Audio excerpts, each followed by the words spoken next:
Sa morning, Bumbo Justin, Konghai Pachoy, Sanim Pailo from Hong Kong. Binabati ko po ngayong umaga ng mapagpalang Happy Chinese New Year ang buong community ng Filipino-Chinese community sa Pilipinas at lalo na sa buong mundo. Yes, morning, Yes, good sir. morning. Apo. Sir Marlon, kumusta yung celebration ng Chinese New Year dyan? Wala ba kayong pasok? Holiday po ba sa Hong Kong ngayon, Sir Marlon? Yes, Bumbo Justin, ngayon nag-declare ang Hong Kong government ng 3 days Chinese New Year holiday. So sa araw na ito, Martes, Miyerkules, Huwebes ay holiday po namin at buong OFW community ng Hong Kong ay holiday po nila.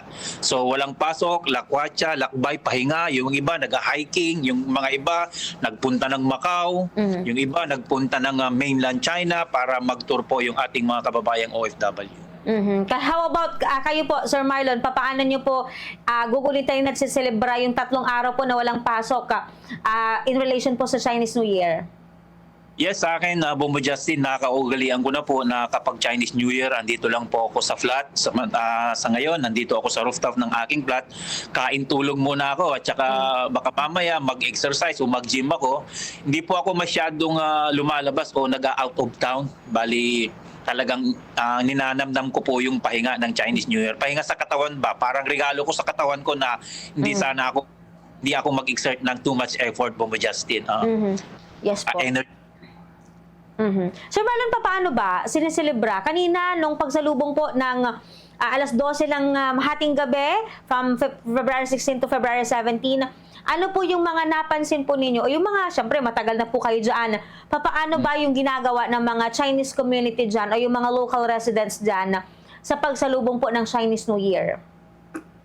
Bali, Bumbo Justin, yung alas 12, wala kang gaanong mapapansin na talagang parang nag-start na yung New Year sa kanila. Unlike dyan sa Pilipinas na 12 midnight, talagang nagsisigaw tayo. Sa kanila, hindi ganon.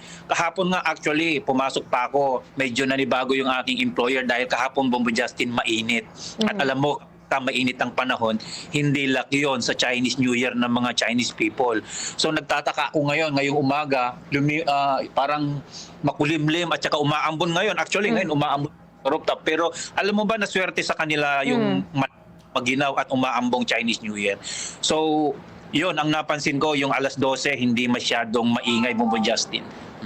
So, kapag sinasalubong po yung Chinese New Year dyan, sir, ano ba yung mga ginagawa? Kasi di ba dito sa atin, bukod sa maingay, makulay, hindi po talaga nawawala yung paghahanda ng mga pagkain sa hapag. So ano po yung mga nakikita po ninyo na mga inihahandang pagkain at meron bang mga special na mga menu or luto na ginagawa po nila na specifically inihahanda kapag sumasapit po ang bagong taon na Sir Marlon?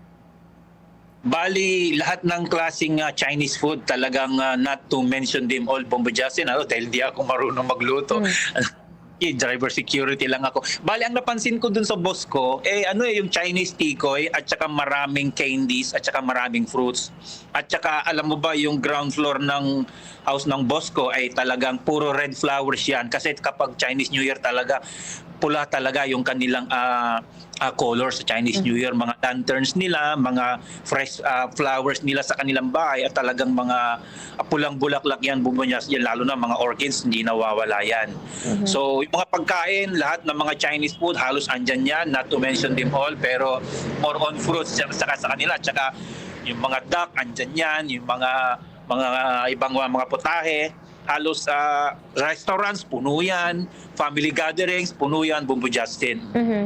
Pero yung mga prutas, sir, kinukompleto din po ba nila yung 12 na iba't ibang uri ng prutas at dapat ba mga bilog po na prutas? Kasi di ba dito sa atin dapat ganon.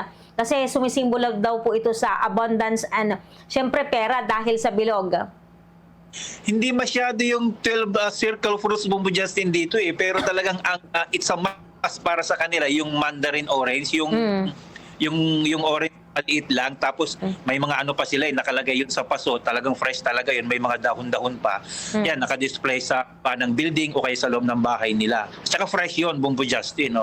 Yung 12 circle fruits, hindi masyado, parang dyan sa Pilipinas ko lang yata nakikita yun How about naman po sa sa iba pa pong mga ginagawa? Like yung pagsusuot, tama ba? Dito sa atin yung mga polka dots na damit. And yung iba talaga hindi nila kinakalimutan yung pagpupuno sa kanilang mga wallet o sa kanilang mga bulsa, especially sa coins. Yung polka dots, hindi ko masyadong na-observe. Pero ang nakikita ko, yung talagang red dress. Mm-mm. Red dress, basta pula yung tablecloth, pula yung damit. Red packet, Bumbo Justin, o kaya Lycee, o kaya Ampaw, hindi nawawala yan. Kahapon, naka-receive na ako, pero parang mababa ngayon, unlike last year. Last year, more than 1,000. Ngayon, parang hindi ako naka-1,000.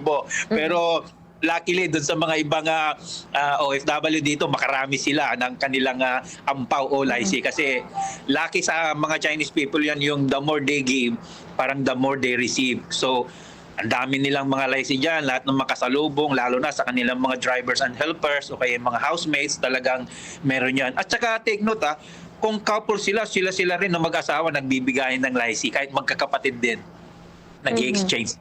Yun ang na-observe ko. Eh how about naman po yung firecrackers, fireworks? Uso rin po ba dyan sa Hong Kong kapag sinasalubong po yung bagong taon?